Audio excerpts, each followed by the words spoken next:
Magluto tayo ng dinakdakan guys. Ang recipe natin is utak ng baboy, pork belly, and mascara ng baboy. Antayin muna natin mainit itong ihawan guys bago natin ilagay yung pork belly and mascara. Ilagay na natin yung pork belly para maihaw lang siya guys hanggang maluto siya. Bago namin inihaw yan guys, malambot na rin siya guys kasi pinakuluan na namin. At isabay na rin natin yung tainga ng baboy guys at mascara yan hanggang sa maihaw lang siya guys. Habang inihaw natin guys, huwag nating pabayaan kasi madali lang siyang masunog guys, kasi malambot na siyang karne. Kaya habang nasa ihawan na siya, huwag nating pabayaan dahil masusunog. Ang ginawa natin dito guys, inihaw lang natin para may smoke flavor lang siya guys.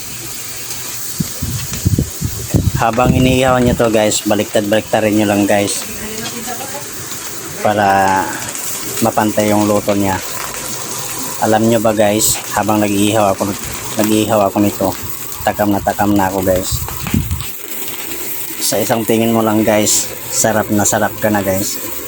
Kasi yung pagkatapos nito ihawin guys, i-slice pa namin ng ano to guys, pino-pino, parang like sisig. Pero dinakdakan guys ang gagawin namin guys to guys. Ilang minuto na lang guys, malapit na maluto guys yung pork belly natin ng mascara para sa dinakdakan recipe natin guys. Ito na, luto na yung pork belly and mascara. Proceed na tayo guys para sa dinakdakan. Slicein na natin guys. Ito yung recipe guys. Maghiwa lang tayo ng luya, pino-pino lang guys. Ginawa ko lang siyang parang pangkilawin na slice guys. Slicein lang natin tong mascara guys ng pino-pino. Kailangan guys matyaga ka talaga mag-slice dito guys kasi medyo maliban sa galing siya sa ihawan guys, mainit yung karne.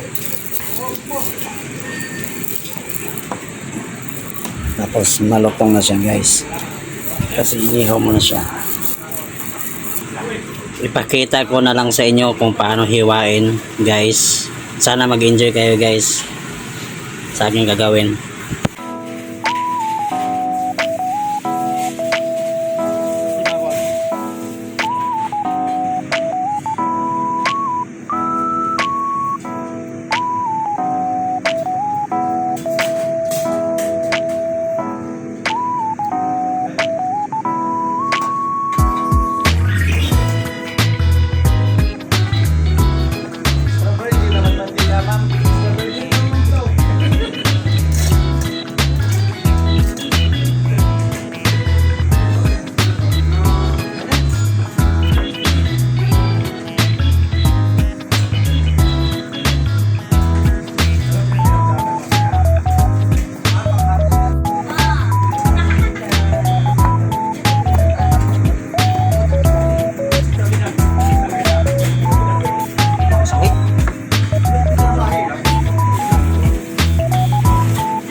Natapos na natin pagkahiwa guys, ilagay na natin sa kaldero guys para din guys, at ilalagay na natin yung mga recipe.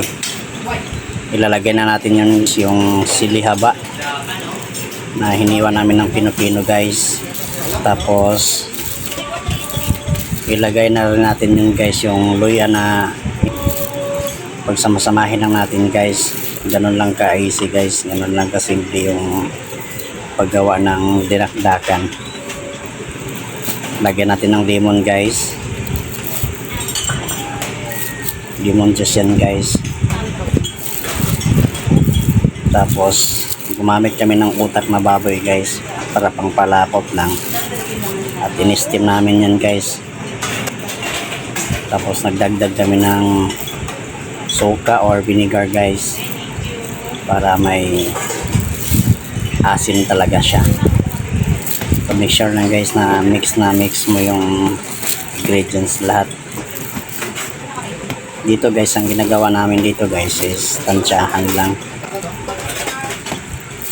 Kasi yung purpose namin dito guys, for stop meal only lang to guys.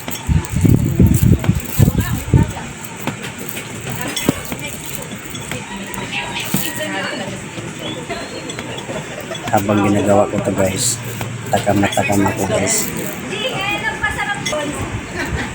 Dinagdagan ko siya ng asin guys, usol.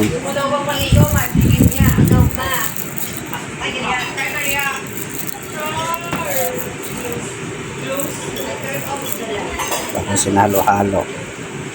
Tapos dinagdagan ko ulit guys ng vinegar. Tapos sinalo-halo ulit guys.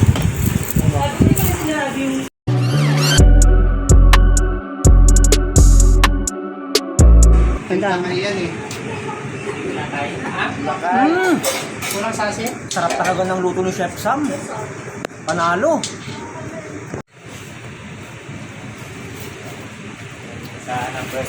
Sarap. Ito ang the best dinakdakan ni Chef Samuel. Version Ilocano. Dinakdakan ni Chef Samuel. Solid.